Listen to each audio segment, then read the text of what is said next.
संसद में छिड़े सियासी संग्राम की जड़ में है संसद की सुरक्षा में सेंध का मामला।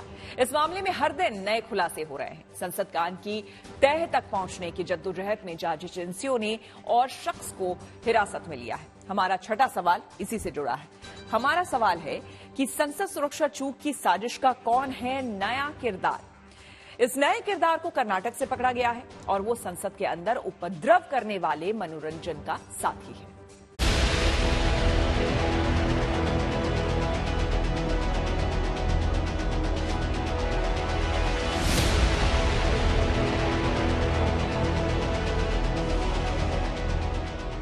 संसद की सुरक्षा में लगी सेंध, एक ऐसी घुसपैठ जिसने पूरे देश को हिलाकर रख दिया।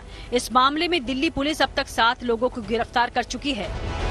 जांच एजेंसियां इस सवाल पर माथापच्ची कर रही हैं कि आखिर इस घुसपैठ का मकसद क्या था, कौन था असली mastermind.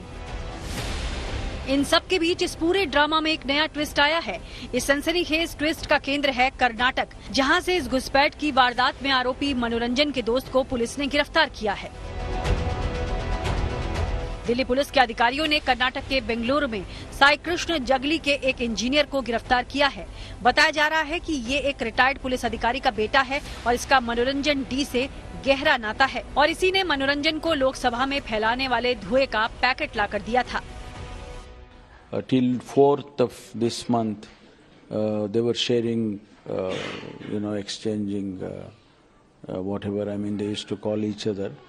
So maybe there was if there is some discussions or if he has mentioned anything related to the parliament breach with this friend of him. सूत्रों ने बताया कि मनोरंजन ने पूछताछ के दौरान कथित तौर पर साई कृष्णा का नाम लिया था। वो कर्नाटक के बागलकोट जिले का रहने वाला है। ये खबर है कि दिल्ली पुलिस ने बीती रात 10 बजे करीब साई कृष्णा को हिरासत में लिया। दिल्ली पुलिस उसे रातों रात कर्नाटक से दिल्ली ले आई। अब साई कृष्णा से दिल्ली में स्पेशल सेल की टीम पूछताछ करेगी। हालांकि उसकी बहन स्पंदा ने कहा कि उसके भाई की कोई गलती नहीं है। इसी बीच दिल्ली पुलिस ने संसद की सुरक्षा में चूक मामले में गिरफ्तार सभी आरोपियों को पटियाला हाउस कोर्ट में पेश किया, जहां उनकी हिरासत अवधि बढ़ाकर 15 दिन कर दी गई है। अपनी दलीलों में दिल्ली पुलिस ने कहा कि 7 दिन की रिमांड के दौरान वो आरोपियों को कई जगह ले जा चुके हैं। इससे जो सबूत मिले हैं उनका आरोपियों के साथ मिलान करना है। सोशल मीडिया अकाउंट्स की भी जांच पड़ताल करनी है। दिल्ली पुलिस ने कहा कि ये इतना आसान केस नहीं है। कौन कहां किससे जुड़ा है और किसे कहां से मदद मिली है, ये सब पता लगाना है। दिल्ली पुलिस की इन्हीं दलीलों के बाद पटियाला हाउस कोर्ट ने चारों आरोपियों को 5 जनवरी तक दिल्ली पुलिस की रिमांड पर भेज दिया। हालांकि डिफेंस ने जांच एजेंसियों के सभी आरोपों को बेबुनियाद बताया है।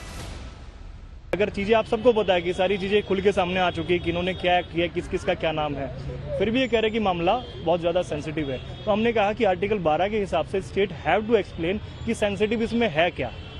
अब हमें वो बता दीजिए, एटलीस्ट उसका राइट है जानने का। एफआईआर की कॉपी देनी है तो दो, वरना मत दीजिए आप, लेकिन हमें ये तो बता दीजिए।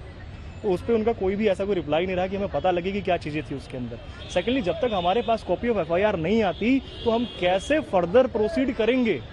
एक्यूज को क्या उसके संवैधानिक अधिकार से वंचित कर दिया जाएगा।